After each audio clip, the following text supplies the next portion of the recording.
Hello there, everybody. This is Mel Allen. Watch the birdie, folks, because baseball's got a bird's eye view. Bluebirds of happiness. The Blue Jays flock together as birds of a feather. Sweet bird of youth. An early bird gets the worm. Proud as a peacock. Minor bird. A big bird flies south and shakes a tail feather. Hummingbird.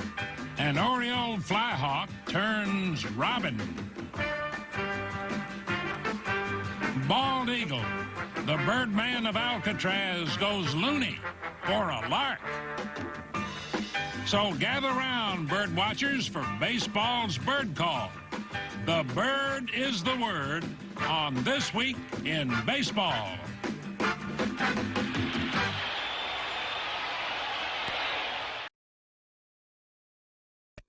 National League focus. In Philadelphia, it's experience that counts. So this is a team of veterans, and they know what it takes to win ball games.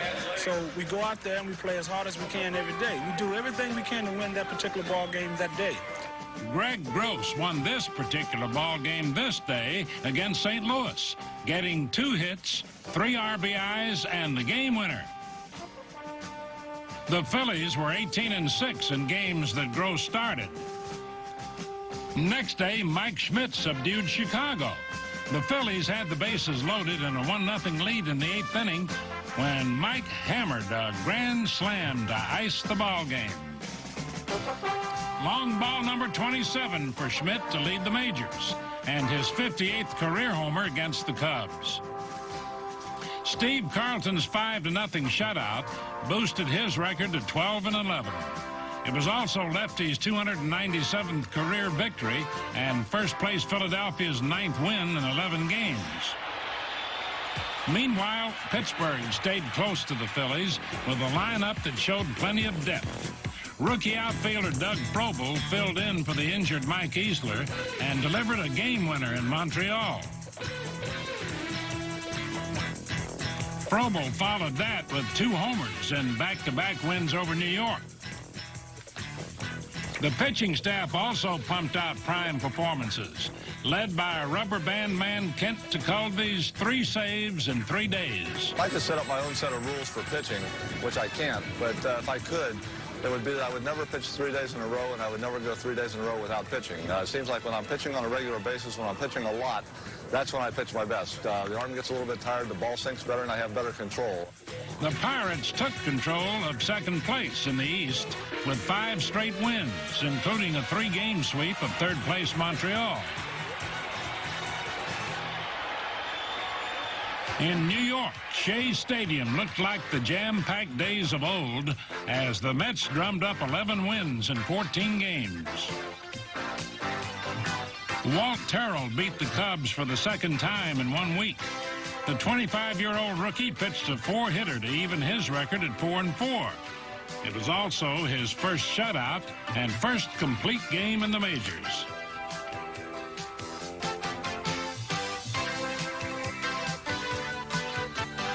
Ed Lynch was looking for his first complete game as well. He didn't get it, but he did last 8 innings to go 8-7 for the year and give the Mets another victory over the Cubs. 38-year-old Tom Seaver got his first win in a month and career win number 271. Also 8 strikeouts in 6 2/3 innings to shut down Chicago Town. Jesse Orosco continued to dazzle. 5 wins and 4 saves in 2 weeks, plus 22 2/3 scoreless innings in 12 appearances.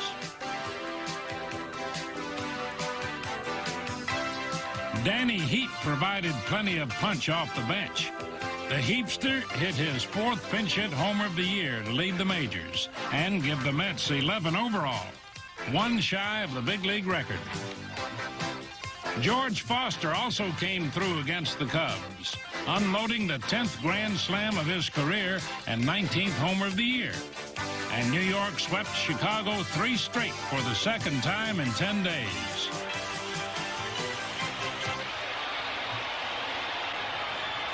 In Atlanta, the Braves suffered a serious setback when Bob Horner was lost for the season.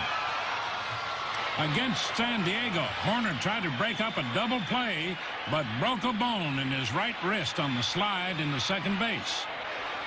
He stayed in the game, but X-rays later showed the injury. The 26-year-old third baseman was batting .303 with 20 homers. Elsewhere, Cincinnati's youth movement was served by Jeff Russell. The 21-year-old Cincinnati native pitched a 5-hitter in his major league debut to beat the San Diego Padres. Russell was leading the American Association in ERA when called up. He also hit a double and drove in a run, but it was not his first base hit at Riverfront. You see, while still in high school, Jeff Russell won a home run contest at the very same park.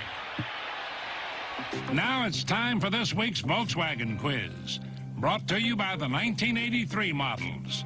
Nothing else is a Volkswagen. Al Oliver of the Montreal Expos recently knocked out career hit number 2,500 against the Mets. The 36-year-old first baseman has compiled a lifetime batting average of .306 in 16 years with Pittsburgh, Texas, and Montreal, and won the National League batting title last season, hitting .331. This year, he's again among the leaders at .310. But for this week's quiz, can you name the active major leaguer who's collected 2,500 hits and has at least 500 with 4 different teams? Stay tuned for one of the O's former teammates. American League handwriting on the ball in Toronto. The Blue Jays were looking to close in on the top spot in the East as they hosted 4 games with the Milwaukee Brewers, who had won 9 of 13 for a virtual first-place tie.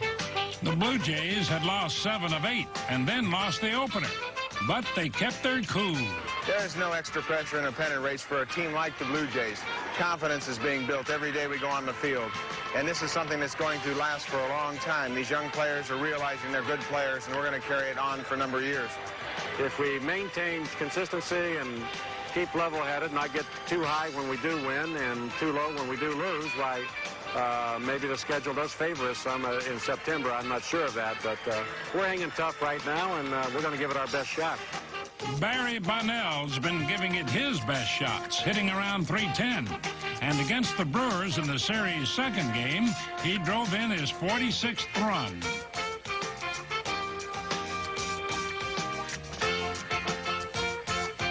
Willie Upshaw's another sure shot. His 10th game winner squared the series. Overall, a .295 average with 19 homers, 73 RBIs. We're real happy where we are right now. We just hope we can stay close, and we feel we can stay in the race all year as long as our pitching holds up, and we've been getting excellent hitting. 36-year-old Cliff Johnson's been a source of that hitting. 4 for 11 against the Brewers, and 19 homers, 64 RBIs, and a .285 average overall. Well, it's always a good feeling, you know, to know that you can compete. I think it's a matter of a year has gone by, and guys have gotten another year under their belt, and certainly I'd have to attribute a lot of the success to the maturity factor. Lloyd Moseby has matured into a team leader. His homer won the finale as the Jays took 3 out of 4. Moseby also had a 21-game hitting streak, tying teammate Damaso Garcia for the longest of the season in the majors. In Detroit, the Eastern Division fires flamed on as the hard-charging Tigers of Sparky Anderson faced off for 4 games against Billy Martin's New York Yankees. Seagull lovers came flocking, and Dave Winfield took the mocking. But the flapping and yapping did not stop Winfield from zapping. In Game 1, with the score tied 5-all in the 10th inning, Winfield connected for his 23rd homer and a Major League leading 18th game-winning RBI.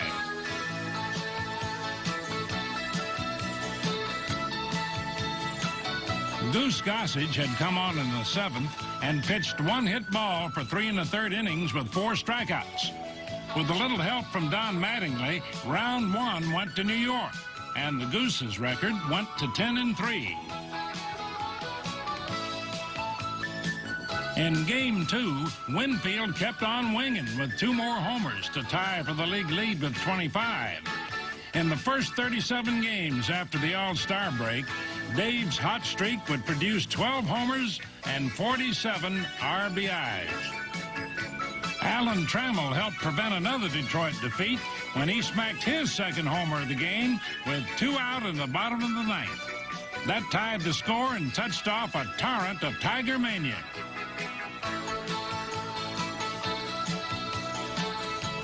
Lance Parrish led off the bottom of the 10th with the game still tied at 6-all, and he turned a single into a double. And then Big Wheel kept on turning.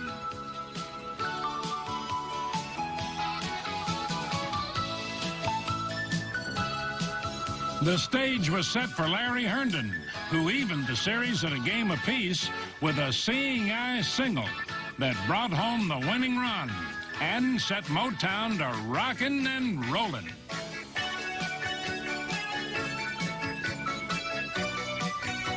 Billy Martin was beside himself in Game 3 with the pitching of Jack Morris, who fanned 12 to lead the league in strikeouts.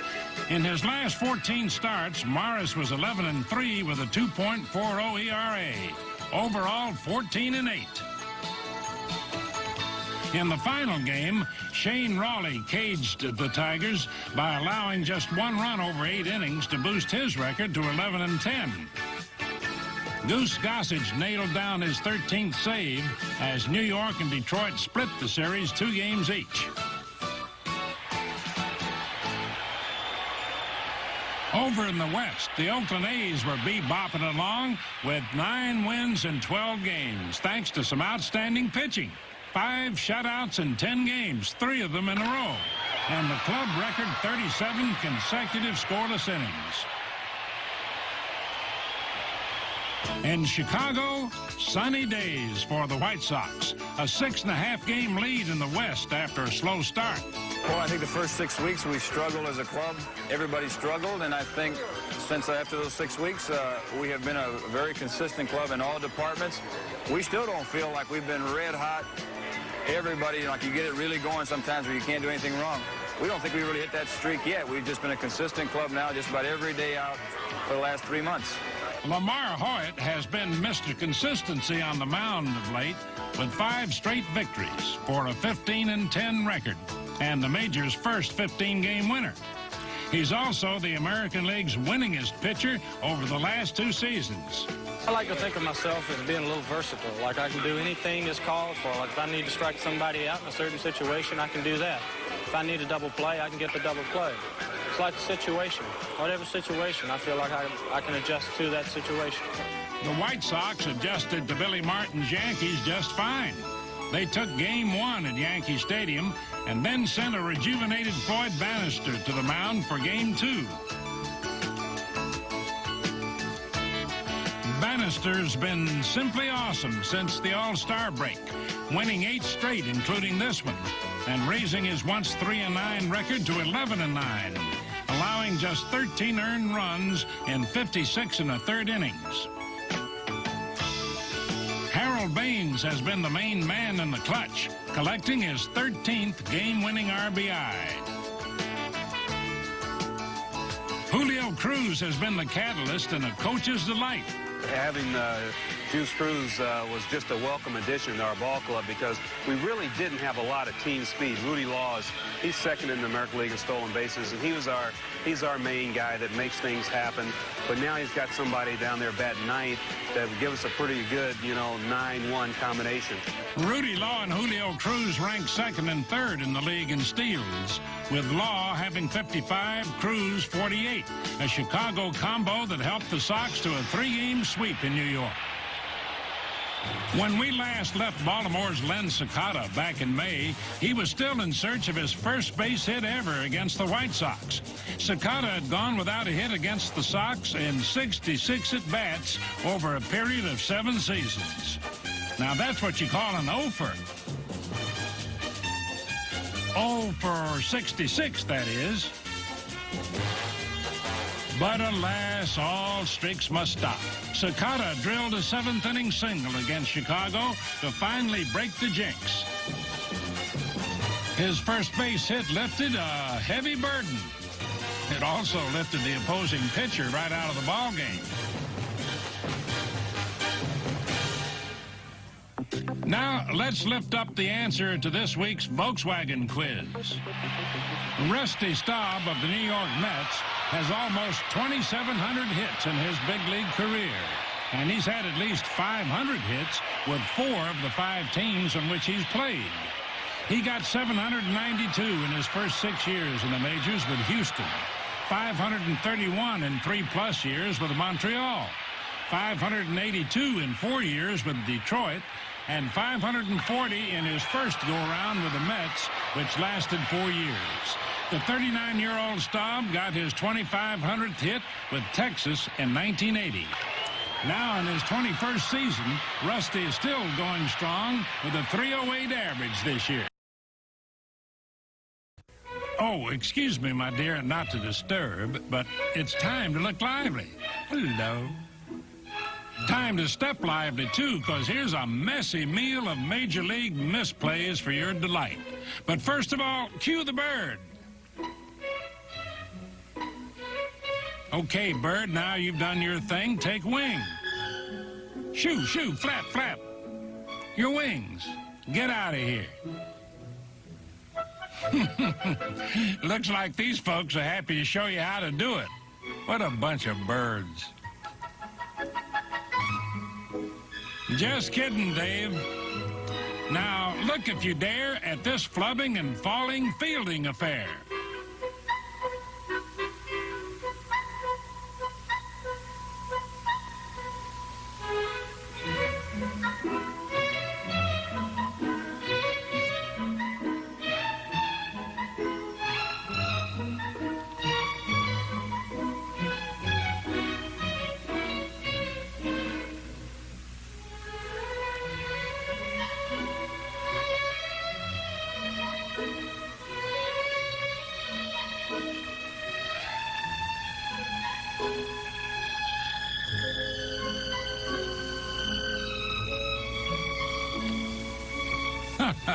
Man alive, that's enough to just about make a guy's hair fall out.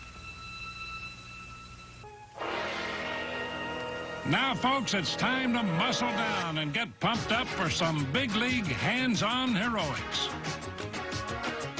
At the top, Ron Kittle of the White Sox. The Phillies, Von Hayes. The Dodgers, Mike Marshall. Tom O'Malley of the Giants. The Astros, Bill Doran.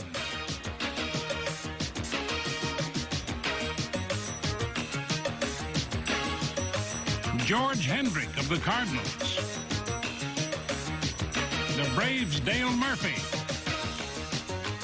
The Red Sox, Dwight Evans. Gary Reedus of the Reds.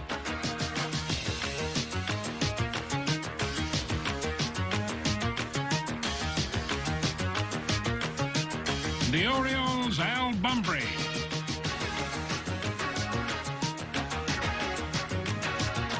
And the Reds one more time, Dwayne Walker. How about that? Now a look back. George Scott was a fixture at Fenway Park for more than 8 years. Nicknamed the Boomer, Scott blasted 271 home runs and drove in 1,051 runs in 14 seasons, almost all with Boston and Milwaukee. In 1975, he won the American League home run crown with 36 and the RBI title with 109. When he left the majors after the 79 season, Scott was just 8 hits shy of 2,000. But the Boomer wasn't through booming. Now 39, Scott is in his 4th season in the Mexican League, this year with the Poza Rica Petroleros. If anybody had told me that I would be in the Mexican League 15 years ago, I wouldn't have believed it. But I'm here, and it's been a super experience for me, and I think that's what life is all about, is experiences. The Boomers' big league experiences included a World Series that stands out. The highlight of my career was, of course, the 70-Rella team that we had in 1967 in Boston that went on to play the St. Louis Cardinals in the World Series, and we lost in 7 games to Bob Gibson and the Cardinals in St. Louis. Big George can still hit, and last year finished 3rd in the batting race at .333, but he plans to make this season his last as a player. Right now, I'm looking for a career in managing. My plans are to stay in the States next year and try to get a single A or double A managing job, or a minor league instruction job, batting coach or fielding instructor, whatever. But I plan to stay in the States next year. Good luck, Boomer. Hope to have you back. Finally, a pat on the back for Bob Watson, recipient of this week's Gillette Special. The Bull blasted a pinch-hit 2-run homer in the bottom of the 9th to give Atlanta an 8-7 victory over Los Angeles.